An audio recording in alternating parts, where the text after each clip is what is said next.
గురుభ్యో నమః. రాజమాతాంగ దేవునే నమః. వీక్షకులకు వందనం. మామయ్య కబుర్లకు స్వాగతం. ఈరోజు కబుర్లలో నిన్న జరిగిన టీ20 వరల్డ్ కప్ లీగ్ మ్యాచ్లో క్రికెట్లో ఓనమాలు కూడా రాని యుఎస్ఏ పీహెచ్డీ చేసిన పాకిస్తాన్పై ఘన విజయం సాధించడం గురించి మాట్లాడుకుందాం.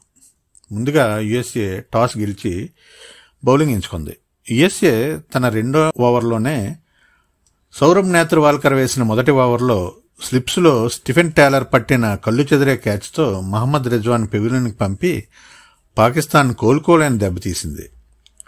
వాల్కర్ తన మొదటి 3 ఓవర్లో 8 పరుగులు ఇచ్చి రిజ్వాన్ వికెట్ తీసుకున్నాడు. వాల్కర్ మొత్తంగా 4 ఓవర్లలో 18 పరుగులకు 2 వికెట్లు తీశాడు. పాకిస్తాన్ బ్యాట్స్మెన్లో కెప్టెన్ బాబర్ ఆజం పడుతూ లేస్తూ 43 బంతుల్లో 44 పరుగులు మాత్రమే చేశాడు. మిగిలిన వాళ్లలో షాదాబ్ ఖాను 25 బంతుల్లో 40 పరుగులు చేసి కాస్త వేగంగా ఆడే ప్రయత్నం చేశాడు. యుఎస్ఏకి చెందిన కెంజిగే, షాదాబ్ ఖాన్, యూనిస్ ఖాన్, ఆజాం ఖాన్ వికెట్లు తీసి 4 ఓవర్లో 30 పరుగులు ఇచ్చి పాకిస్తాన్ నడ్డి విడిచారు.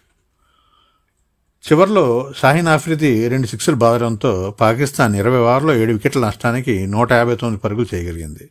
బదులుగా యుఎస్ఏ టీంలో కెప్టెన్ మోనాంక్ పటేల్ 7 ఫోర్లు 1 సిక్స్ సహాయంతో 35 బంతుల్లో 50 పరుగులు, ఏ గౌస్ 5 ఫోర్లు 1 సిక్స్ సహాయంతో 26 బంతుల్లో 35 పరుగులు చేసి 14.1 ఓవర్లలో 3 వికెట్లు నష్టానికి 111 పరుగులకు చేర్చారు.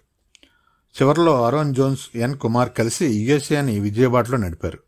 చివరి ఓవర్లో కావలసిన 15 పరుగులకు గాను మొదటి 5 బంతుల్లో 1 సిక్స్ సహాయంతో 10 పరుగులు రాబట్టుకున్నారు. చివరి బంతికి 5 పరుగులు కావాల్సిన టైంలో ఆరోన్ జోన్స్ బంతిని బౌండరీకి తరలించి 4 పరుగులు రాబట్టి మ్యాచ్ను టైగా ముగించాడు. తర్వాత సూపర్ ఓవర్లో పాకిస్తాన్ తరపున అమీర్ బౌలింగ్కి దిగాడు.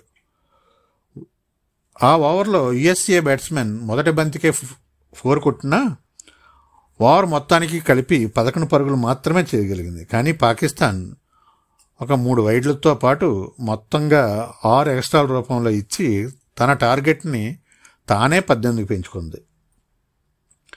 యుఎస్ఏ తరపున బౌలింగ్ చేసిన నేత్రవాల్కర్ క్రమశిక్షణగా బౌలింగ్ చేసి 2 బౌండరీలు ఇచ్చినా 1 వికెట్ తీసి పాకిస్తాన్ని 15 పరుగులకు పరిమితం చేశాడు. దాంతో పసికొనలైన యుఎస్ఏ సంబరాలు అంబరాన్ని అంటాయి. కొసమెరుపు ఏమిటంటే ఈ మ్యాచ్లో రాణించిన కెంజిగే, మోనాంక్ పటేల్, సౌరభ్ నేత్ర వాల్కర్లు భారత సంతతికి చెందిన వారే కావడం గమనార్హం.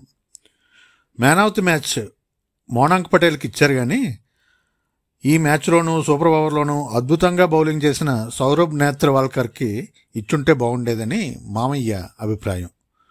Thank you. జై రాజమాతాంగి.